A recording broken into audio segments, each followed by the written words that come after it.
오늘 하나님께서 주시는 말씀은 시편 73편 17절의 말씀입니다. 시편 73편 17절의 말씀입니다. 우리 다 함께 합독하시도록 하겠습니다.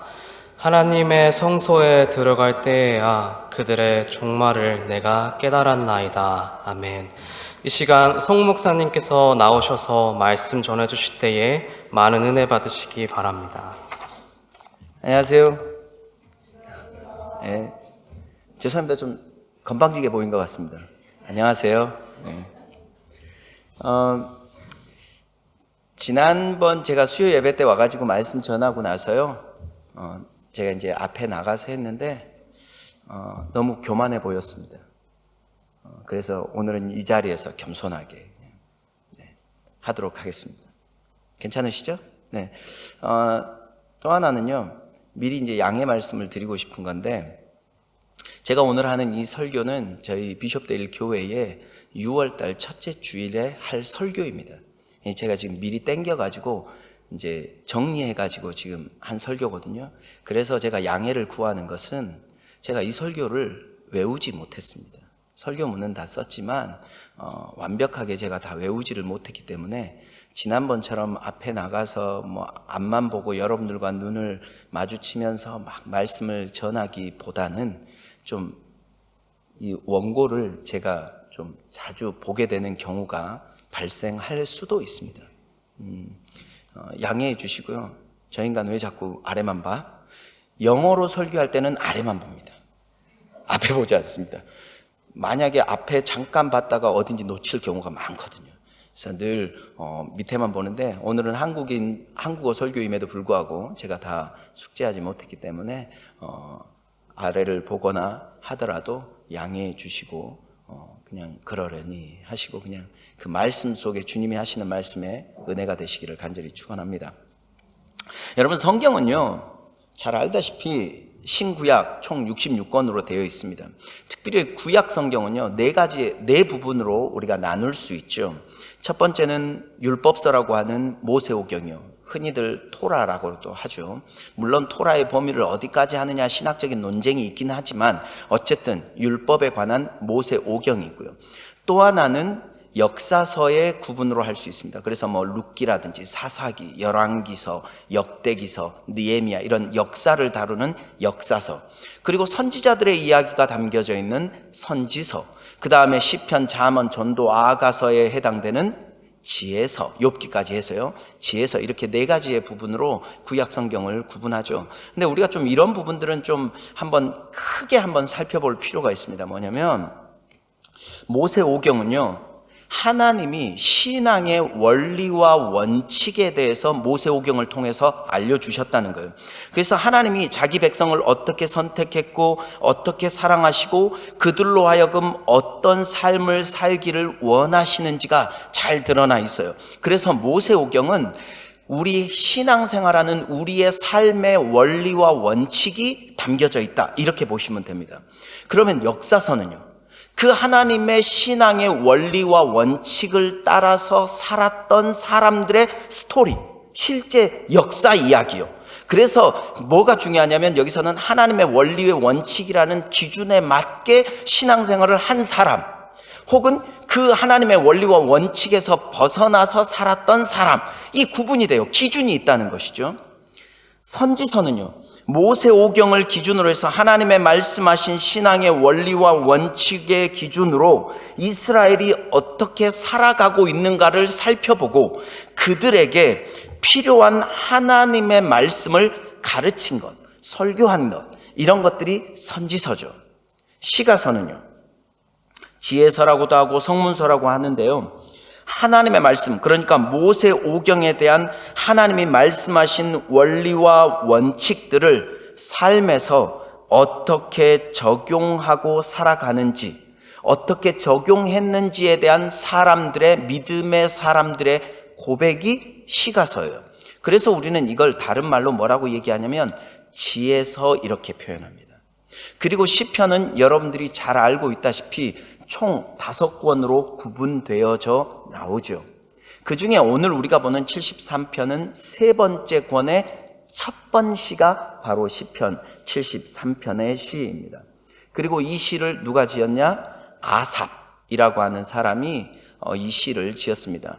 다윗 다음으로 가장 많이 지은 시편의 저자인데요. 이 아삽이 총 11편을 지은 것으로 알려져 있습니다. 그 중에 한 편이 오늘 바로 우리가 읽은 73편의 내용입니다. 성경을 혹시 이미 덮으셨다면 다시 73편을 찾아서 펴시면 됩니다. 오늘 우리가 읽었던 본문 한 구절은 제가 이해를 돕기 위하여 한 구절만 읽었고요. 오늘 성경은 전체 73편 28절까지의 말씀을 우리가 다 한번 살펴보려고 합니다. 목사님 그러면 설교가 길어지나요? 절대 그렇지 않습니다. 두려워하거나 염려하거나 놀라지 마십시오. 후딱딱 지나가니까요. 다윗과 솔로몬 시대에 예배 인도자가 세 사람이 있었습니다. 혹시 아십니까? 네, 이런 거 질문 안 하려고 하지만 잘난 척 하려고 질문하는 거죠. 잘 모르실 것 같으니까요. 첫 번째는요, 여두둔이라고 하는 사람. 두 번째는 헤만. 세 번째로는 아삽, 오늘의 시를 지은 아삽이요. 이 세 사람이 3대 예배 인도자, 다윗과 솔로몬 시대의 예배 인도자였습니다. 원래는 헤만이 되게 두드러진 사람이에요. 근데 오른편에서 맞춰주던 사람이 아삽이에요.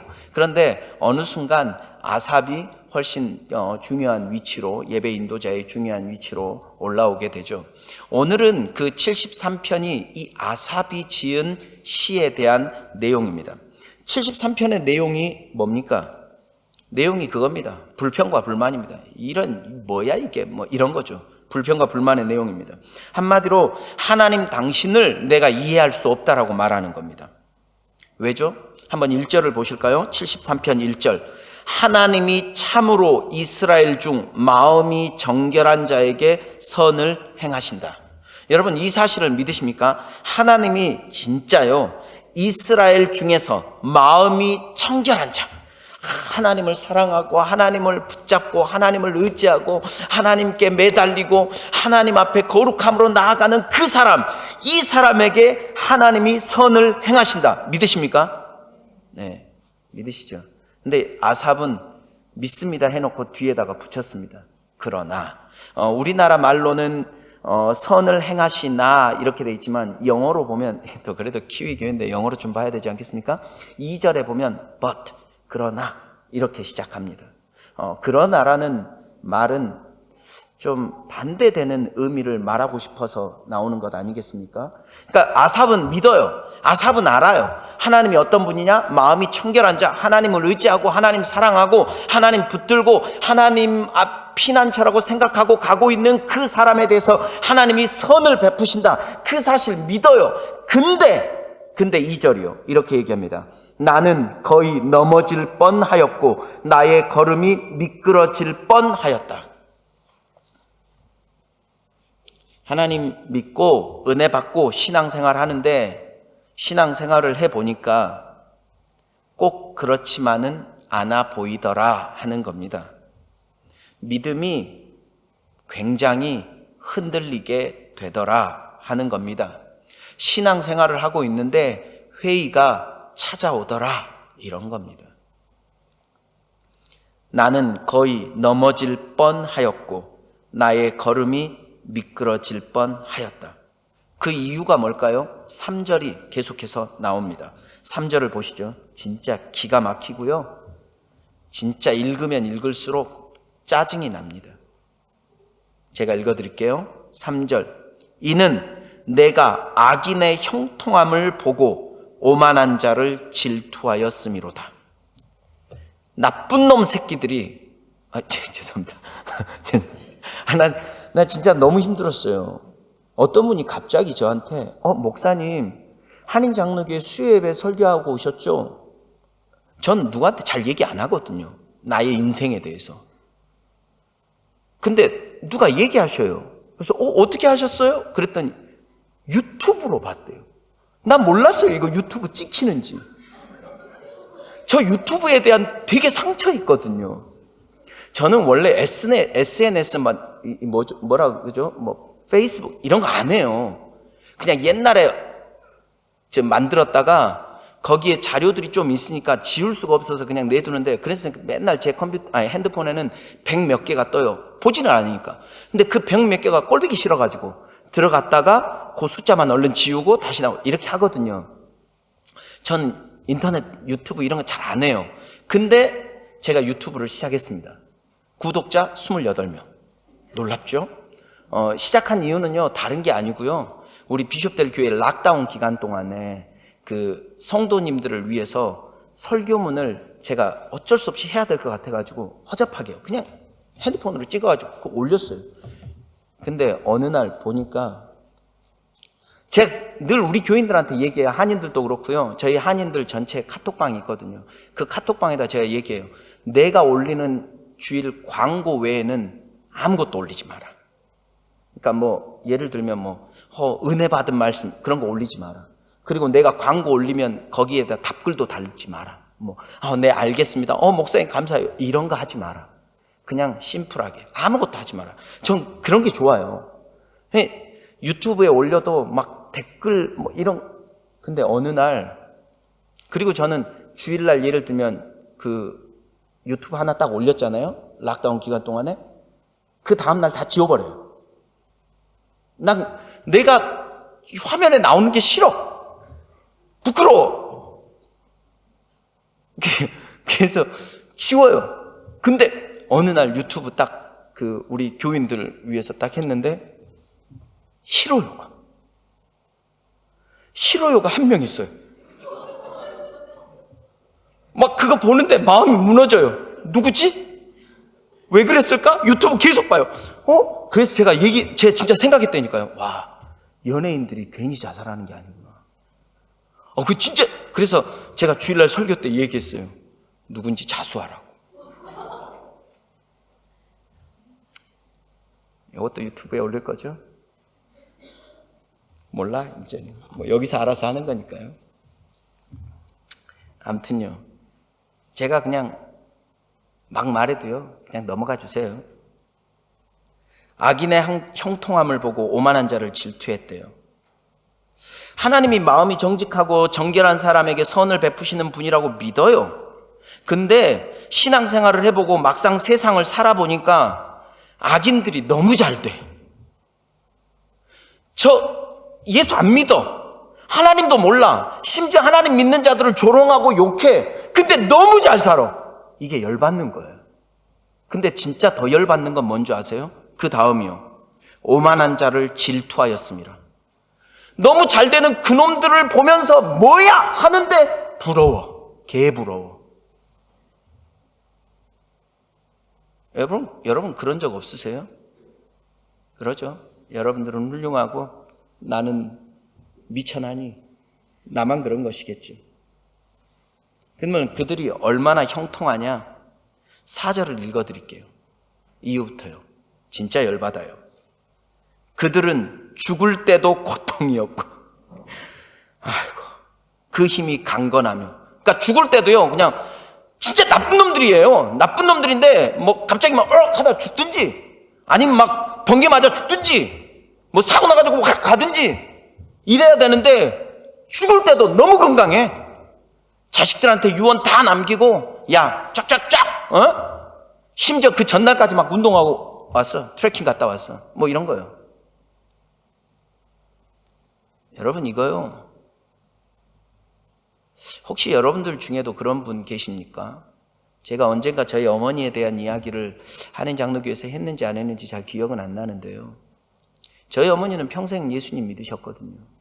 그리고 저희 어머니의 기도 제목이 딱 2가지가 있었다고요. 하나는요, 제가 위로 누님만 둘이고 아들이 막내예요. 외아들의 막내. 아시죠? 누나만 둘이요.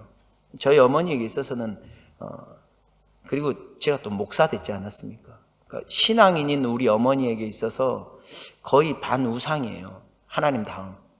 우리 어머니의 기도 제목이 이거였어요. 하나님, 성상현 목사가 진짜 하나님이 기뻐하는 목사 되게 해주십시오. 이게 평생 기도 제목 첫 번째예요. 2번째는 뭔지 아십니까? 저희 어머니의 표현을 그대로 빌리면, 하나님, 저를 빨리 데려가셔도 좋으니 자식 새끼들 고생시키지 않게, 병 걸리지 않고 그냥 빨리 데려가도 좋으니 그냥 병 걸리지 않고 죽게 해주십시오. 이게 저희 어머니의 두 번째 기도 제목. 딱 두 개예요. 기도 제목 딱 두 개. 저희 어머니 말이에요. 제 말이 아니고요. 그런데 저희 어머니가 한 20여 년 전에 혈압으로 쓰러지셨어요. 그리고 병원에 누워 계실 때 우리 어머니가 이렇게 저에게 이야기했어요. 하나님 진짜 너무한다. 내가 돈을 바래, 명예를 바래, 뭘 바래. 나 딱 두 개 원했다. 너 그리고 나. 근데 그것조차도 그렇다고 내가 오래 살게 해달라는 것도 아니고 빨리 데려가도 좋으니 자식 새끼들 안 귀찮게 해달라고. 그거 하나 못 들어주시냐? 그게 저희 어머니의 기도 제목이셨습니다. 아니, 우리 어머니처럼 기도하고 욕심 없는 사람, 물론 제 기준입니다. 그렇게 병 걸리시면 안 되는 거 아니에요? 근데 예수 안 믿는 누군가는 너무 잘 살아. 아무 병도 없어. 그런 기도 안 해도 자식 새끼들한테 짐이 안 돼요.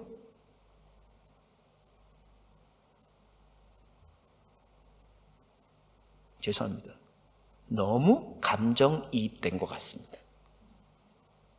5절. 사람들이 당하는 고난이 그들에게는 없고, 참.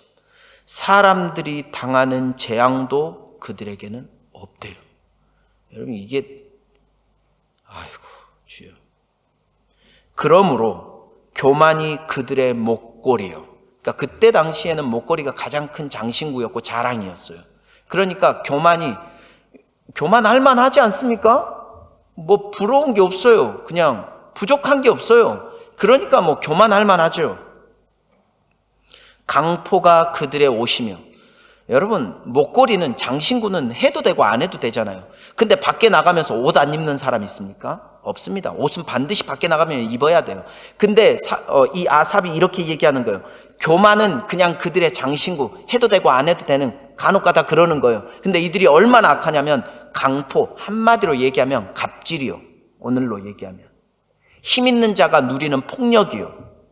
갑질은 그들의 옷이래요. 어디 가나 갑질하고 다니는 거예요. 악한 사람들이. 이해되십니까? 7절.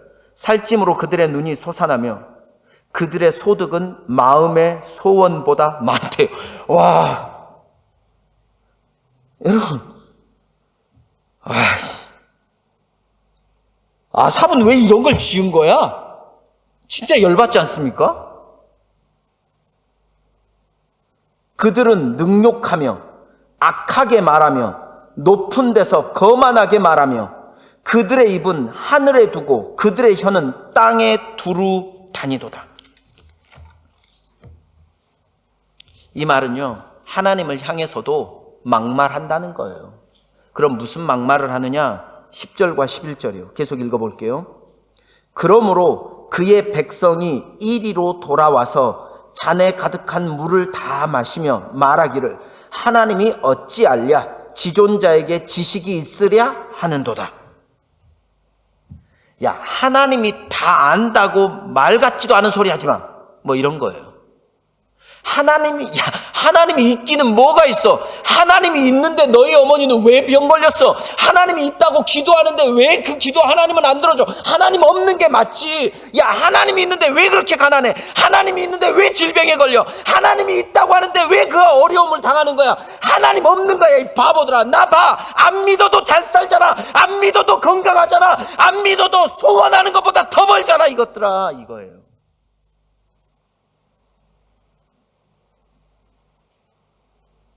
(12절) 활용점정.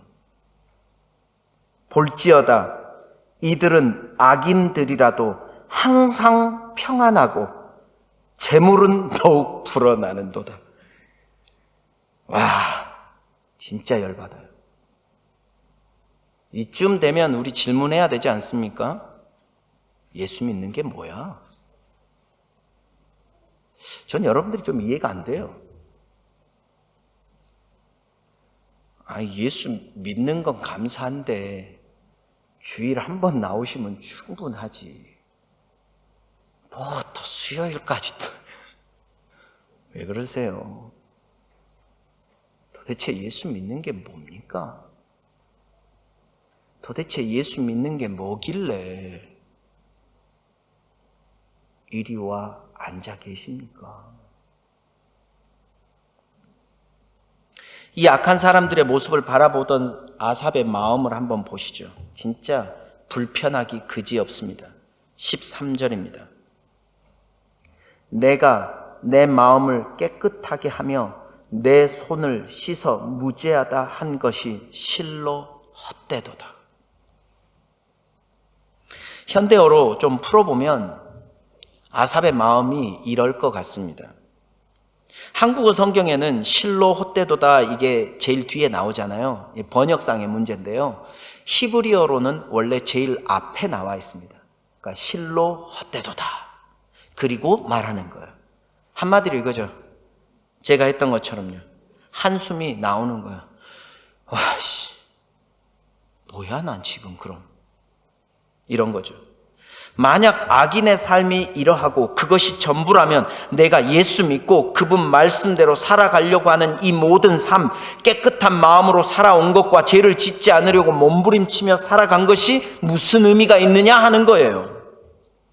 예수 믿어서 구원받았다고는 하는데 내 손에 잡히는 거 없고 내 눈에 보이는 거 없고 오히려 안 믿는 사람들이 자식들이 더 잘 되고 집도 잘 팔고, 물론 잘 팔았다는 게 악의는 아닙니다. 말씀의 이해를 좀 돕기 위한 거죠. 땅도 사고 돈도 많이 벌어요. 여러분들에게도 이런 불평이 있지 않으십니까? 아니 어떻게 하나님이 살아계시면 이런 일이 있을 수 있냐 하는 겁니다. 의인이 축복받고 악인이 벌받는 게 마땅하지, 하나님이 살아계시면 당연히 그래야지 어떻게 의인은 고난받고 악인은 형통할 수 있는가 하는 거예요. 그러니까 시편 기자가 이렇게 이야기한 거죠. 2절에 나는 거의 넘어질 뻔했고 나의 걸음이 미끄러질 뻔했다. 이해가 안 되는 거예요. 하나님 왜 이런 일이 일어납니까? 하나님 왜 이런 일이 벌어진 겁니까? 하나님 왜 이렇습니까? 이해가 안 되는 거예요. 이어지는 14절을 보세요. 믿는 자신의 신앙생활하고 있는, 예수를 믿고 있는 자신의 삶이 이렇게 느껴진다는 겁니다. 14절 나는 종일 재난을 당하며 아침마다 징벌을 받았도다. 매일매일 크고 작은 어려운 일을 겪는 자기 자신은 아침마다 벌 받는 것 같이 느껴졌다는 거예요.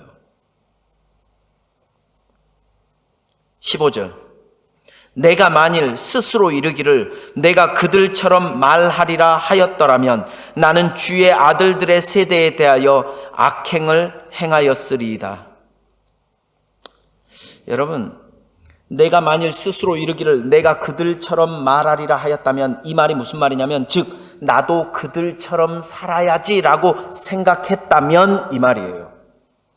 시편 기자가 아삽이 지금 자기 자신에게 이 모든 상황을 보고 이렇게 말하는 거예요. 지금 이건요, 아삽의 스트러글이 느껴져요. 뭐라고 얘기하냐면, 나도 저들처럼 살아야지, 왜 남들처럼 좀 속이면서 좀 타협하면서 적당히 신앙생활 할 걸, 그러면 좀 더 벌고 좀 더 쉽게 살고 좀 더 가질 수 있는데, 이런 마음이 들다가도 그것이 주님을 배신하는 삶이기 때문에 너무나 괴로운 거예요. 지금 그 얘기를 하는 거예요. 나도 그렇게 살아야지 했는데 악인들처럼 그냥 살아야지, 뭐 이것도 신앙생활 한다고 수요 예배까지 와가지고 이 난리야 라고 하다가도 어느 순간 보니까 그래도 하나님 말씀대로 살아야 되는 거 아니야? 라고 하는 자기 자신의 그 갈등이 지금 이 14절 안에 녹아져 있다는 거예요. 15절 안에요. 15절 16절 내가 어쩌면 이를 알까 하여 생각한즉 그것이 내게 심한 고통이 되었더니. 그래서 이걸 이해해 보려고, 이걸 한번 해답을 알아보려고 나름대로 생각하고 고민하고 또 생각했지만 그 답을 찾을 길이 없어서 지금 너무너무 고통스럽다고 아삽이 시를 지은 거예요. 여러분, 우리에게도 이러한 질문과 고통이 있지 않습니까? 근데요, 이런 아삽의 태도가 갑자기 바뀌어요. 불평하던 입술이 찬양하는 입술로 바뀌어요. 25절이요.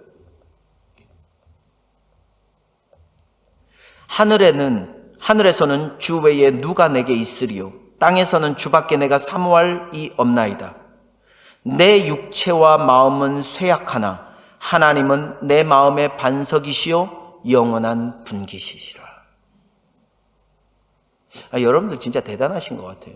지금 저는 이 구절을 읽었을 뿐인데 아멘을 하시네. 진짜 여러분들이 이 아멘이 여러분들의 진짜 아멘이기를 진심으로 축원합니다. 예, 그렇습니다. 근데 오늘 찬양 인도하신 자매님 두 분은 하늘 위에 주님밖에, 우리 이 찬양 했잖아요. 이 설교나 이 성경을 본문을 읽고 이걸 추주하신 건가요? 선택하신 건가요? 만약에 이거를 모르고 했다면 뭔가 신비스러운 능력이 우리 안에 있는 것 같고요. 알고 읽고 이 본문을 읽고 이것을 선택했다면 더 대단한 거예요. 왜냐하면 말씀을 묵상했다는 거거든요. 그냥 신비로운 어떤 기적에 의존한 게 아니라 말씀을 보고 그 말씀에 따라 이거를 선택했다는 거예요. 그래서 훌륭한 거죠. 했더니 내가 방금 딱 물어봤을 때 보니까 끄떡끄떡했어요. 끄떡끄떡한 거는 제가 이거를 알고 하셨나요? 했을 때 끄떡끄떡했거든요. 그러니까 알고 묵상함으로 이게 나왔다는 거예요. 이 콘티가요. 어쨌든 훌륭하십니다. 박수와 영광은 주님께 돌리지만 축복합니다. 네. 여러분, 아삽이 넘어지고 미끄러질 뻔했다고 시작했는데 마칠 때에는 하나님은 내 반석이고 피난처로 삼겠다고 찬양으로 끝나요. 아니, 불평하다가 원망하다가 갑자기 찬양으로 바뀌어요. 조증과 우울증이 있는 사람인가요, 아삽이? 그런 거 아니겠죠. 뭔가 깨달은 거예요. 뭔가 깨달은 거예요. 그럼 무엇을 깨달았을까요? 어떻게 해서 이런 인생의 반전이 일어날 수 있었을까요? 어떻게 한숨과 하소연과 절망이 기쁨과 감사와 소망으로 바뀌었냐 하는 거예요. 그 해답의 열쇠가 오늘 저희가 읽었던 본문 17절이에요. 제가 17절을 읽어드릴게요. 하나님의 성소에 들어갈 때야 그들의 종말을 내가 깨달았나이다. 어디에 들어갔습니까? 성소에 들어갔습니다. 여러분, 성소는 무엇을 대표하는 말인가요? 하나님의 임재를 상징하는 곳 아닙니까? 하나님의 임재가 있는 성소에 들어갈 때야 비로소 깨달았다는 말이에요. 여러분, 우리가 하나님에게 원망하고 불평해요. 이해가 안 될 때가 있어요. 그리고 하나님에게 나를 이해시켜 달라고 말할 때가 있어요. 여러분, 그런데 우리가 이해되면 찬양할 것 같으세요? 그렇지 않아요. 문제는 내가 이해되지 않는 게 문제가 아니에요. 내가 원망하고 불평하고 만족함이 없는 가장 큰 이유가 내 이해가 되지 않아서가 아니라고 성경은 말하는 거예요. 그러면요, 성경은 뭐라고 말합니까? 우리가 불평하고 불만을 갖고 우리에게 만족함이 없는 근본적인 이유는 하나님의 임재에서 벗어났기 때문이라고 말하는 거예요. 27절. 무릇 주를 멀리하는 자는 망하리니 음녀같이 주를 떠난 자를 주께서 다 멸하셨나이다. 여러분, 내 안에 불평이 있어요? 만족함이 없어요? 기쁨이 없나요? 교회에 나와서 말씀을 들어도 기쁨이 없어요? 이것은 이해되지 않았기 때문이 아니라는 거예요. 내 영이 하나님의 임재에서 벗어나 있기 때문에 불평과 불만이 가득한 인생이 되었다라고 말하는 거예요. 여러분, 절대로 우리 인간은요, 이해된다고 해서 찬양하는 사람들이 아니에요. 그래서 여러분이나 나나 우리 안에 불평이 일어날 때마다, 원망의 마음들이 일어날 때마다, 내 안에 만족함이 없을 때마다 무엇을 구해야 되는지 아십니까? 바로 하나님의 임재입니다. 하나님의 임재 가운데 들어가면, 하나님의 임재 가운데 거하면 이해되지 않아도 찬양이 나와요. 여러분, 혹시 이런 경험 여러분들에게 있으십니까? 너무 분노가 치밀어 오르는데, 너무 섭섭한데, 너무 화가 나고, 너무 힘든데, 불평이 터져 나오는데, 그런데 갑자기 예배 와서 찬양을 부르는데 그 나의 스트러글하는 그 문제가 해결이 된 것도 아니고 이해가 된 것도 아닌데 그 분노나 섭섭함이나 불평이 눈 녹듯이 사라져버리는 경험이요. 그리고 그 상황에서 감사가 나오고 마음의 평강이 찾아와요. 여러분 이런 경험하신 적 없으십니까? 아마 있으실 거예요. 저도 있거든요. 이해가 돼서 그런 게 아니에요. 하나님의 임재하심 때문이에요. 그래서 오늘 아삽은 시편 이 73편 마지막을 이렇게 시작합니다. 28절 하나님께 가까이 함이 내게 복이라. 중요한 건 내 안에 불평과 원망과 섭섭함과 기쁨이 없고 짜증이 가득한 건 내 영과 내 삶이 하나님의 임재에서 벗어났기 때문이라고 말해요. 그래서 우리는 무엇을 기도해야 됩니까? 하나님의 임재요. 이게 다른 말로 신약 성경의 표현으로 하면 성령의 충만이에요. 하나님의 임재 가운데로 들어갈 때야 비로소 우리가 이해되지 않아도 찬양할 수 있어요. 이해되지 않아도 기뻐할 수 있고 평안할 수 있어요. 이것이 우리 그리스도인들이 누리는 축복이고 특권인 거예요. 여러분 마음에 갈등이 있나요? 섭섭함이 있으세요? 기쁨이 사라지셨습니까? 목숨 걸고 하나님의 임재를 구하십시오. 그때 찬양이 회복되고 기쁨과 소망이 회복되는 거예요. 제가 얼마 전에 며칠 전에 저희 교우님들 중에 한국으로 들어가시게 되는 부분들이 있어서 그분과 잠깐 이야기를 나눈 적이 있습니다. 그리고 그분의 그 한 10여 년 넘는 뉴질랜드 크라이처치에서의 삶, 그리고 그 이야기를 듣다가 저도 어느덧 10년이 훌쩍 넘었더라고요. 제가 여기 처음 크라이처치 왔었을 때 어떤 분에게, 우리 교우님에게 몇 년 되셨어요? 물어보면 5년 됐습니다. 그러면 5년, 와 그러셨구나. 또 어떤 분한테는 몇 년 되셨어요? 저는 10년 됐습니다. 10년이요? 우와! 이랬었는데 어느덧 제가 우아하던 그 10년이 와버렸네요. 그리고 제 10년의 인생, 뉴질랜드에서의 10년에 넘는 이 인생을 제가 한번 돌아봤어요. 그분 때문에. 느낀 게 뭔지 아세요? 고난이 없었던 게 아니에요. 힘든 일이 없었던 게 아니에요. 죽도록 힘들었을 때도 있어요. 근데 우리 하나님은 정말 그때라도 촘촘하게, 진짜 빠짐없이 당신의 은혜로 나를 채워가 주셨더라고요. 지금 이렇게 딱 뒤돌아보니 내 삶에 걸어온 삶의 흔적들 속에 하나님이 안 하신 게 아무것도 없어요. 제가 늘 말씀드리잖아요. 비근한 예로 키위교회예요. 저희 교회는요. 한국교회 아니에요. 키위교회예요. 그리고 우리 청년들이나 저를 아는 사람들은 알 거예요. 어머, 저 영어 실력으로 어떻게 키위교회 담임 목사야? 기적이라고요. 7년 넘게 그 교회 사역하는데 영어 안 느는 기적도 있다고 말씀드렸지 않습니까? 그 모든 기적이요. 하나님이 나를 그쪽으로 밀고 가시지 않았다면 불가능한 일들이요. 제가 그때 뭘 느꼈는지 아십니까? 하나님이 그렇게 역사하셨네. 감사하다. 이걸로 끝난 게 아니고요. 지금 내 현재의 삶의 시점에서 내 과거를 보니 그 은혜가 있었단 말이에요. 그럼 이제 나는 또 걸어갈 거 아닙니까? 미래의 내 삶을 10년이든 20년이든 내 삶을 걸어갈 거 아닙니까? 왜요? 그렇게 못 살 것 같으세요? 나 그렇게 살고 싶어요. 10년, 20년 내가 이제 또 살아갈 거 아닙니까?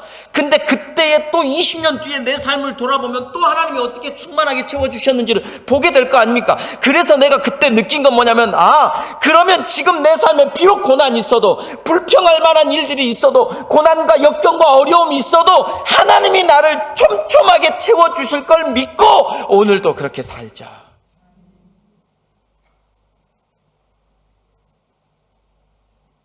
그때요, 내 삶에 문제가 없는 게 아니에요. 근데 그때 내가 집 없는 거, 내가 돈 없는 거, 내가 뭐 없는 게 생각나는 게 아니고요. 와, 하나님 너무 고마워요. 와, 하나님 최고. 와, 주는 나의 힘이요, 주는 나의 힘이요, 주는 나의 힘이요, 영원히 주를 의지하리. 영원히. 찬양 나오는 거예요. 죄송해요, 내가 노래 부르면 다들 은혜 된다고 해서 웬만하면 설교할 때 노래 한 번씩 불러보려고 해요. 이거요, 이 믿음이요. 우리 아삽이 그건 느낀 거예요. 보니까 너무 열받는데 하나님의 임재에 들어가 보니까 그거 아무것도 아니더라는 거예요. 그리고 그거에 대해서 하나님이 심판하시고 종말을 예고하실 거라는 거예요. 그러나 나는 지금 하나님의 임재 가운데서 그분 의지하며 하나님과 날마다 가까이 하는 삶을 살겠다 선포하는 거예요. 그러니까 여러분, 넘어져도 괜찮아요. 다시 일어나셔서 하나님의 손에 다시금 내 자신을 맡기면 되는 거예요.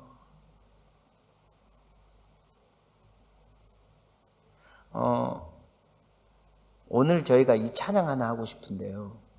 죄송한데 제 가사를 좀 핸드폰으로 좀 볼게요. 광야를 지나며 라는 찬양인데, 이 설교를 준비하다가 이 찬양이 되게 많이 생각났어요. 그리고 이 찬양의 가사 중에 한 부분이요, 아주 한 부분이 제 마음에 너무 위로가 됐어요. 가사가 이래요. 주님만 내 도움이 되시고 주님만 내 빛이 되시니 주님만 내 친구 되시는 광야, 그리고 여기요, 주님 손 놓고는 단 하루도 살 수 없는 곳 광야. 우리의 인생이라는 게 광야이지 않습니까? 근데 이 광야에 단 하루도, 단 한순간도 주님 손 놓고는 살 수 없는 곳. 너무 좋아요. 여러분, 예수 잘 믿으셨어요? 우리를 선한 길로 인도하시고 보호하시는 그 주님 손 꼭 잡고 주님과 오늘도 신앙생활 하십시다. 우리에게 어려움이 없어서가 아니에요. 우리에게 불평과 불만이 없어서가 아니에요. 악인이 잘 되세요? 그러면 잘 되라고 하세요. 나는 주님 손 잡고 가는 거예요. 남들 좀 잘 되면 어때요? 잘 되라고 하세요. 나는 주님 손 잡고 걷는 거예요. 여러분들이 그런 믿음의 발걸음을 옮기시기를 간절히 축원합니다. 우리 한번 이 찬양 한번 같이 한번 불러볼까요? 찬양 너무 잘하시는 것 같아요. 감사합니다. 이 찬양, 광야를 지나며 이 찬양 아시나요? 아시는 분들은 크게 부르시고요, 모르시는 분들은 더 크게 부르십시오. 어차피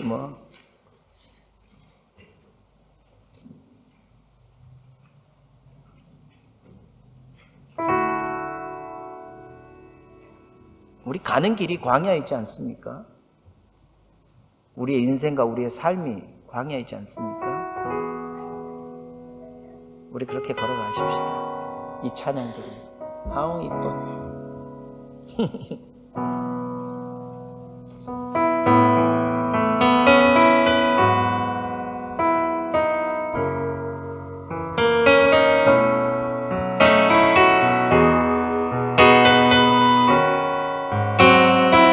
오늘 말씀을 기억하시면서요, 우리의 마음의 결단처럼 이 찬양을 우리의 믿음의 고백처럼 그렇게 부르십시다.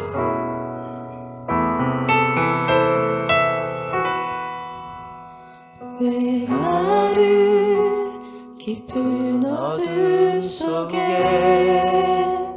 홀로 두시는지, 어두운 밤은 왜 그리 길었는지, 나를 고독하게, 나를 낮아지게, 세상 어디도 기댈 곳이 없게 하셨네.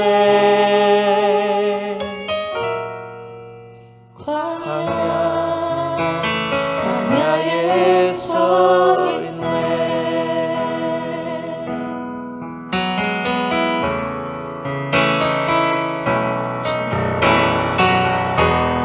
주님만 내 도움이 되시고, 주님만 내 빛이 되시는, 주님만 내 친구 되시는 광야. 주님 손 놓고는 단 하루도 살 수 없는 곳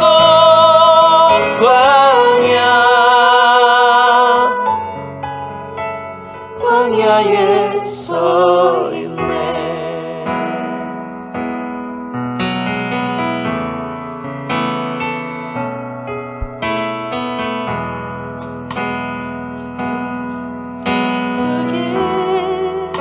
왜 나를 깊은 어둠 속에, 왜 나를 깊은 어둠 속에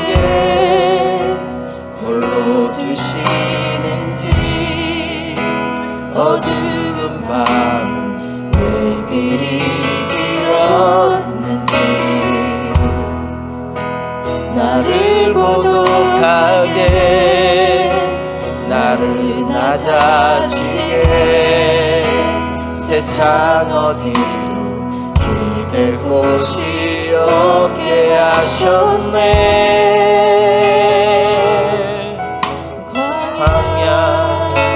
광야에 서 있네.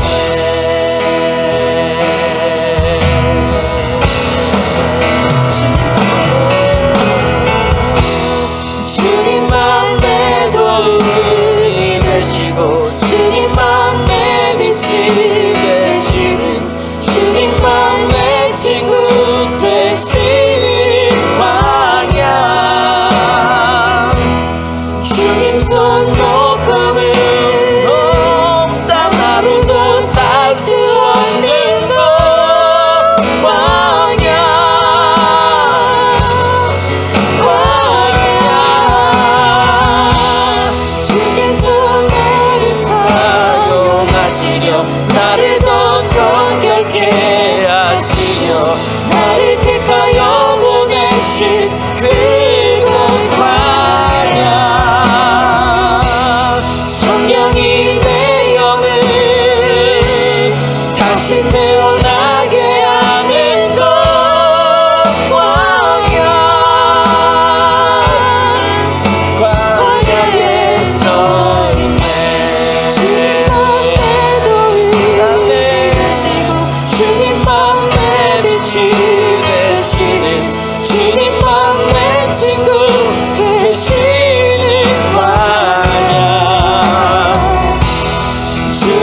기도하십시다. 불평이 있으세요? 섭섭한 마음이 있으세요? 두려움과 염려와 걱정이 있으신가요? 절망하고 있으십니까? 우리 오늘 이 밤에, 그리고 여러분들의 평생의 삶에 매 순간 매일 하나님의 임재 가운데 들어가는 여러분들이 되기를 소원합니다. 하나님의 임재 안에서 새 힘을 얻고, 하나님, 내가 주님의 임재 아래서 다시 한번 일어나 달려가기를 소원합니다. 눈먼 자가 보게 되었던 것처럼, 다리 저는 자가 일어났던 것처럼 하나님의 임재 안에서 내 영혼이 그와 같이 되기를 간절히 소원합니다. 우리 한번 그 마음을 가지고 하나님 앞에 간절한 마음으로 다시 한번 기도하며 나아가십시다. 기도하겠습니다. 하나님 아버지, 그렇습니다. 우리가 하나님 아버지,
하나님 어떤 어려움과 환난과 역경이 있다 할지라도 하나님 불평이 아니요 기쁨과 소망과 믿음으로 그 발걸음으로 옮기게 하여 주시옵소서.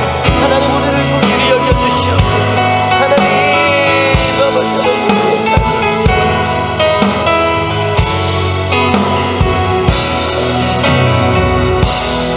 주님만 내 도움이 되시고 주님만 내 빛이 되시니 주님만 내 친구 되시는 광야,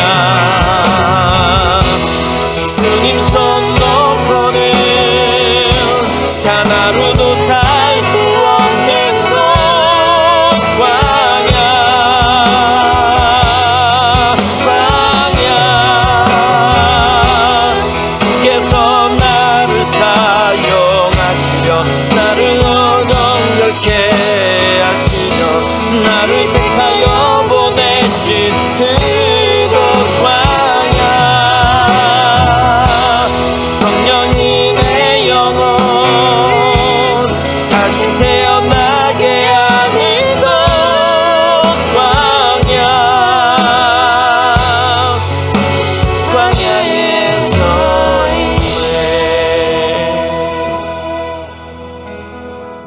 하나님, 아삽은 악한 사람들로 인해서 넘어질 뻔했고 미끄러질 뻔했습니다. 믿음의 경로에서 이탈할 뻔했습니다. 악인의 형통함에 화도 났고 그들의 오만함이 부러워 질투심도 생겼습니다. 아삽은 그들이 이 땅에서 하는 일마다 잘 되고 큰 소리 치고 죽을 때도 평안한 것을 보고 고통을 겪었습니다. 그런데 아삽은 하나님의 성소에 들어가서 비로소 그 모든 것이 정리되었습니다. 하나님을 멀리하는 삶이 궁극적으로는 망하는 삶이요, 하나님을 가까이하며 사는 것이 큰 복이요 은혜라는 것을 깨달았습니다. 주님, 우리가 주님을 잘 따라가다가도 세상의 어려움에 부딪히고 세상이 잘 되는 것처럼 여겨지면 한 번씩 세상이 부러워지기도 하고 우리의 인생이 잘 안 풀리는 듯하게 느껴질 때도 있습니다. 그럴 때마다 무조건 주님을 바라보고 주님을 찾는 자 되게 하여 주옵소서. 오직 의인은 주님을 믿는 믿음 안에서 살아간다는 사실을 철저히 깨닫고 우리의 삶의 인생을 낭비하지 않고 주님 위에 살아가게 하여 주시옵소서. 이제는 우리 구주 예수 그리스도의 은혜와 하나님 아버지의 극진하신 사랑하심과 성령님의 감화 감동 내주 역사 교통하심에 크고 놀라우신 은혜가 이제부터 영원토록 주의 임재 가운데 거하는 자녀들 위해 함께 하실지어다. 아멘.